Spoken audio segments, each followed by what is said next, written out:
Part 23 की starting में दिखाया गया कि कैन बहुत ही ज़्यादा उदास था सूजी को किसी और पर्सन के साथ देखकर, इसलिए बोला कि सूजी ने आज तक कभी मुझे अपना रूम नहीं दिखाया, लेकिन वो उस पर्सन को अपना रूम दिखाने क्यों गई। तो तब लिनोई बोली कि तुम पूरे 2 मंथ से गायब थे, वो भी बिना सूजी को कुछ बताए, इसलिए वो तो तुमसे नाराज होगी ही। पर चलो कोई नहीं, मैं जियांग से इस बारे में बात करूंगी कि वो सूजी से बात करे, क्योंकि वो उसका ब्रदर जो है। जिसके बाद अब नेक्स्ट डे हम देखते हैं कि जिंग जिंग अपने साथ एक बच्ची को लाई और रिक्वेस्ट करने लगी कि क्या प्लीज तुम इसका ख्याल रख सकती हो, ये मेरे रिलेटिव्स की है मगर मैं इसका ख्याल नहीं रख पाऊंगी अर्जेंट वर्क की वजह से। तो तब लिनोई मान गई और फिर जब जैसे जियांग अपने घर वापस आया तो उसे ये दोनों अपने डोर के बाहर बैठी हुई मिली। घर के अंदर आने के बाद जियांग ने पूछा कि आखिर ये बच्ची कौन है। तो तब लिनोई बताती है कि जिंजिंग की रिलेटिव जिसका मुझे आज ख्याल रखना है, इसलिए हम इसे भी अपने साथ घूमने ले चलते हैं। जियांग मान गया, जिसके बाद दिखाया गया कि ये तीनों एक जगह घूमने आए जहां और भी कई सारे बच्चे थे, इसलिए वो बच्ची अच्छे से एंजॉय करने लगी। एंड उसके साथ साथ लिनोई एंड जियांग ये दोनों भी काफ़ी ज़्यादा अच्छे से टाइम स्पेंड कर रहे थे, यानी कि फुल इंजॉयमेंट किया। पर जब ये तीनों घर वापस आए एंड जियांग बताने लगा कि बेबी सो चुकी है, तो तब लिनोई कहने लगी कि मैं डिसाइड कर चुकी हूँ कि हम अपने 2 बेबीज़ करेंगे, क्योंकि अगर 2 होंगे तो वो आपस में खेलते रहेंगे एंड हमको अकेले में टाइम स्पेंड करने का टाइम मिल जाएगा। तो ये सुन जियांग शर्माने लगा, लेकिन जब जैसे ये दोनों एक दूसरे को किस करते हैं कि तभी इन्हें कुछ अजीब आवाज़ें आई और फिर चेक करने पर पता चला कि वो बच्ची पूरे रूम को ख़राब कर चुकी थी। लिनोई कहती है कि मगर तुम तो कह रहे थे कि ये सो चुकी है। तो तब जियांग ने बताया कि हाँ, तब तो ये सो गई थी मगर उठी कब ये मुझे पता नहीं। अब हमें नेक्स्ट डे का सीन दिखाया गया जहाँ लिनोई एंड जियांग दोनों बहुत ही ज़्यादा थक चुके थे पूरी रात बेबी की देखरेख करके। इसलिए जब जिंजिंग पूछने लगी कि कैसा लगा तुम दोनों को बेबी की केयर करना, तो तब लिनोई ने बताया कि कल मुझे उस बेबी ने बहुत ही बड़ा लेसन दिया है। यानी पहले मैं सोच रही थी कि बेबी 2 होने चाहिए, लेकिन अब ऐसा लगता है कि एक ही को संभालना बहुत बड़ी बात है। जिंगजिंग ने एक इनविटेशन दिखाया जो कि इनके रेस्टोरेंट के लिए आया है। तो तब लिनोई उसे रीड करने लगी। एक्चुअली ये उसी ऑल शेफ्स मीटिंग का इनविटेशन है जिसके बारे में जियांग के ग्रैंडपा कैन से डिस्कस कर रहे थे, इसलिए ये मीटिंग उन्हीं के घर पर होगी। एंड रिक्वेस्ट की गई थी कि वहाँ कुकिंग लिनोई एंड जियांग ये दोनों करें। नेक्स्ट डे हमें दिखाया गया कि ये सभी मीटिंग में जा रहे थे, लेकिन अब क्योंकि जियांग बार बार लिनोई की केयर कर रहा था, यानी कुछ ज़्यादा ही लवी डवी हो रहा था, इसलिए जिंग अपनी आईज ढक लेती है एंड इन दोनों के लिए खुश होने लगी, क्योंकि अब वो भी समझ चुकी है कि ये दोनों लव रिलेशनशिप में हैं। सो फाइनली हम जियांग के ग्रैंडपा का घर देखते हैं जहाँ जियांग बहुत ही सालों के बाद आया है कि तभी यांग यहाँ आया और इनका वेलकम करने लगा।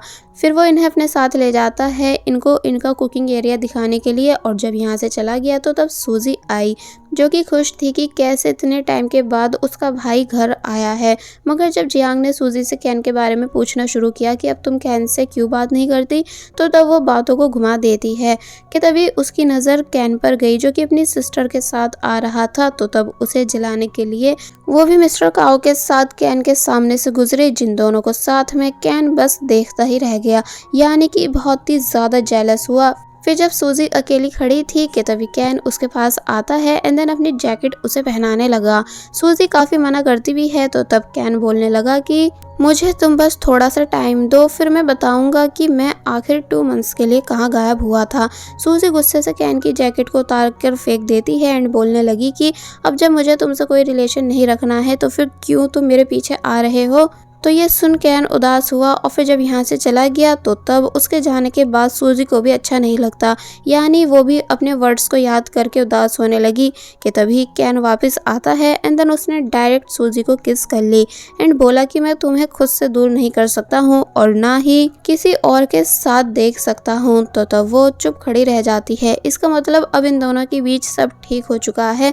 अब हम जियांग और लिनोई को देखते हैं जो कि कुछ प्लानिंग कर रहे थे, बिकॉज उनका आज बहुत कुछ करने का प्लान है।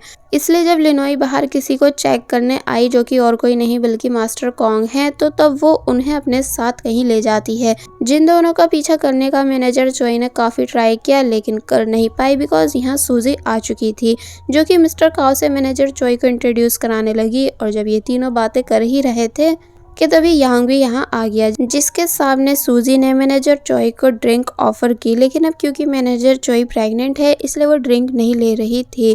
यांग के एक्सप्रेशंस को देख समझ आ गया कि अब जैसे उसे भी लगने लगा है कि मैनेजर चोई प्रेग्नेंट है। और फिर जब जैसे ज़्यादा फोर्स करने पर मैनेजर चोई ड्रिंक लेने ही वाली थी, मगर तभी सूजी उसे वो देती नहीं बल्कि यहाँ से जाने लग जाती है। इसका मतलब सूजी को भी मैनेजर चोई की प्रेगनेंसी के बारे में पता है। यांग चोई से कहने लगा कि तुम यहाँ क्या कर रही हो, यानी तुम्हें पार्टी में होना चाहिए ताकि तुम और सभी पर नज़र रख सको। वेल, अब नेक्स्ट सीन में हम देखते हैं कि फाइनली पार्टी स्टार्ट हो चुकी थी, यानी कि सभी गेस्ट आ चुके थे। एंड यहाँ का होस्ट और कोई नहीं बल्कि कैन था, जिसने सभी से बोला कि आज मैं आप सबको एक बहुत ही अनफेयर स्टोरी सुनाना चाहता हूँ। और फिर तभी वो जियांग के फादर एंड यांग के फादर की स्टोरी सुनाने लगा कि कैसे कैसे जियांग के फादर कंपटीशन नहीं हारे थे, बल्कि उन्होंने कभी मिस्टर कॉन्ग के साथ कोई कंपटीशन किया ही नहीं, मगर तब भी उनको घर से निकाल दिया गया था। एंड जो पर्सन हारा था वो मिस्टर शान थे, लेकिन उनको ग्रैंडपा ने बचा लिया। तो ये सुन सभी लोग शॉक रह गए। तो वहीं ग्रैंडपा घबराने लगे कि ये आखिर हमारे फैमिली के सीक्रेट्स क्यों बता रहा है एंड इसको ये सब कहाँ से पता चले। तो वहीं जियांग काफ़ी ज़्यादा खुश हुआ कि आज फाइनली मेरे फादर की इमेज क्लीन हो जाएगी। मगर यांग जल्दी से बाहर आता है क्योंकि उसने जानबूझकर अपने फादर को पार्टी में बुलाया है, और वो क्यों ये हमें आगे पता चलेगा। वेल, मिस्टर शान भी अब यहाँ आ गए थे, जिनको बिल्कुल भी कोई आइडिया नहीं था कि यहाँ क्या हो रहा था। इसलिए जब जैसे ग्रैंडपा को वो सूप देने लगे तो तब उसे ग्रैंडपा फेंक देते हैं, क्योंकि ऑब्वियसली ऐसे टाइम पर वो खाना कैसे खा सकते हैं जब उनकी फैमिली के सीक्रेट्स ओपन हो रहे हों। सो अब एंट्री हुई मिस्टर कॉन्ग की, जिनको देख पहले तो सभी शॉक रह गए कि ये इतने सालों के बाद आज हम सभी के सामने कैसे आए। और फिर अब मिस्टर कॉन्ग ने भी A to Z पूरा सच बताना शुरू कर दिया कि कैसे कैसे ग्रैंडपा ने उन्हें पैसे दिए थे मीडिया में झूठ कहने के, और कैसे कैसे वो ग्रैंडपा की वजह से बर्बाद हुए, एंड कैसे कैसे बेचारे जियांग के फादर को सब प्रॉब्लम्स फेस करनी पड़ी थी। मिस्टर शान लड़ने लग जाते हैं कि तुम ये सब क्या बकवास कर रहे हो। तो वहीं ग्रैंडपा ने अपना ड्रामा स्टार्ट कर दिया, यानी उन्होंने खुद को सभी के सामने ऐसे बनकर दिखाया जैसे उन्हें तो इस सब के बारे में कुछ पता ही नहीं था, बल्कि उनके बेटे शान ने ही सब किया है उनके नाम को यूज करके। और फिर तभी जियांग के पास आकर माफी मांगते हैं कि सॉरी बेटा, तुम्हारे फादर को इतना सब झेलना पड़ा, लेकिन सच में मुझे इस सब के बारे में कुछ नहीं पता था। तो तब जियांग गुस्से से उनके हाथ को झटक देता है एंड बताने लगा कि ये झूठ कह रहे हैं, यानी आप अब भी अपनी गलती को मान कैसे नहीं रहे हो। क्या आज भी आपके लिए अपनी इमेज सबसे ज्यादा इंपॉर्टेंट है। और फिर मिस्टर शान के पास आकर बोलने लगा कि अभी सब बातें एक्सेप्ट करो, और ये भी कि तुम्ही ने मेरे फादर के हाथ भी काटे थे। तो ये सुन सब शॉक हुए, इंक्लूडिंग सूजी, कि तुम्हारा इस बात से क्या मतलब, यानी मैंने तो सुना था कि फादर ने अपने हाथों को खुद से नुकसान पहुंचाया था। तो तब जियांग ने उस दिन का पूरा सीन बताया जब जियांग ने अपनी आंखों से देखा था मिस्टर शान को अपने फादर के हाथ काटते हुए। जिन बातों को सुन सूजी भी गुस्से में आ गई कि आप मेरे फादर के साथ ऐसा कैसे कर सकते हो। तो वहीं ग्रैंडपा भी इस बात को सुन सदमे में थे, बिकॉज किसी को आइडिया नहीं था कि मिस्टर शान इतने नीचे गिर जाएंगे। इसलिए पूछने लगे कि तुम आखिर अपने भाई के हाथ कैसे काट सकते हो। मैंने तुम्हारी जिद की वजह से उसे घर से निकाल दिया था, लेकिन तब भी तुमने इतना सब क्यों किया।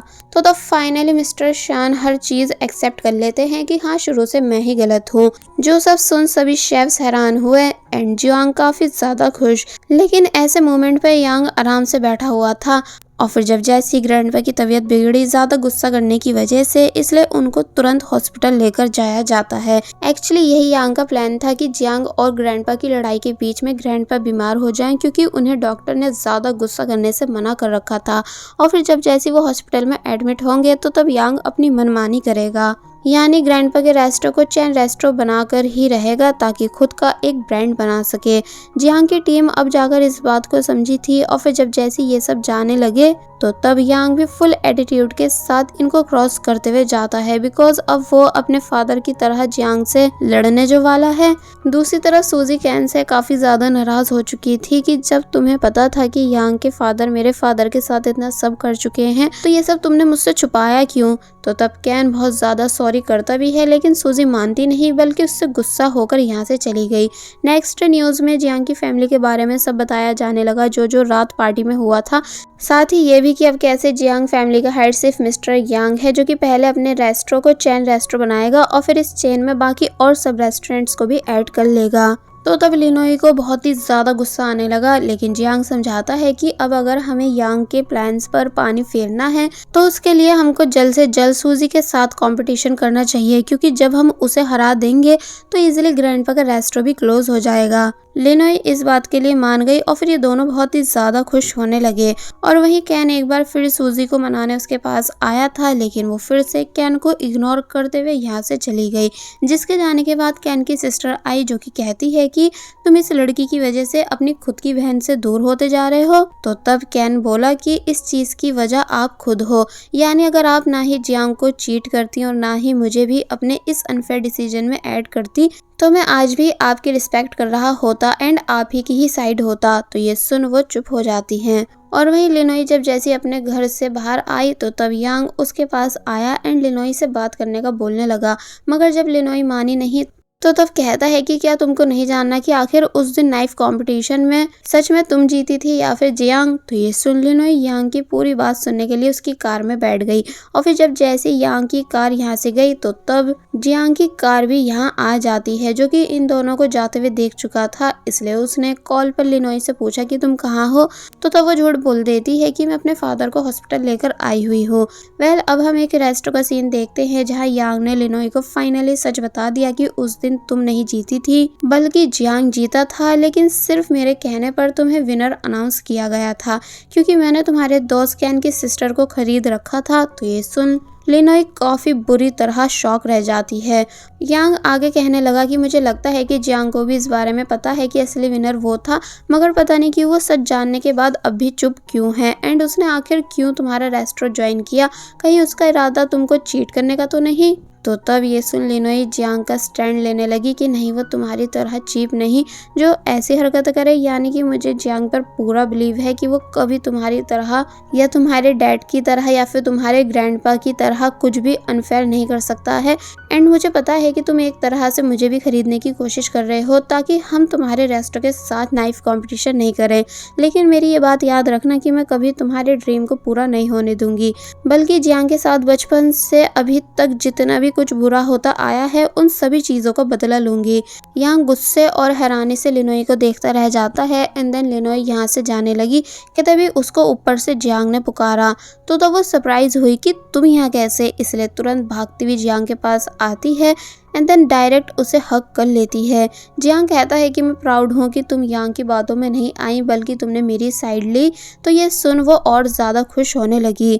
और वहीं हम सूजी को देखते हैं, जो कि ग्रैंडपा से मिलने हॉस्पिटल आई हुई थी क्योंकि उनकी कंडीशन सीरियस है, इसलिए कहने लगी कि जिस बेटे की वजह से आपने मेरे डैड को चीट किया था वो आज इस टाइम बिल्कुल भी आपके साथ नहीं, और ना ही आपका ग्रैंडसन यांग आपसे मिलने यहाँ आया।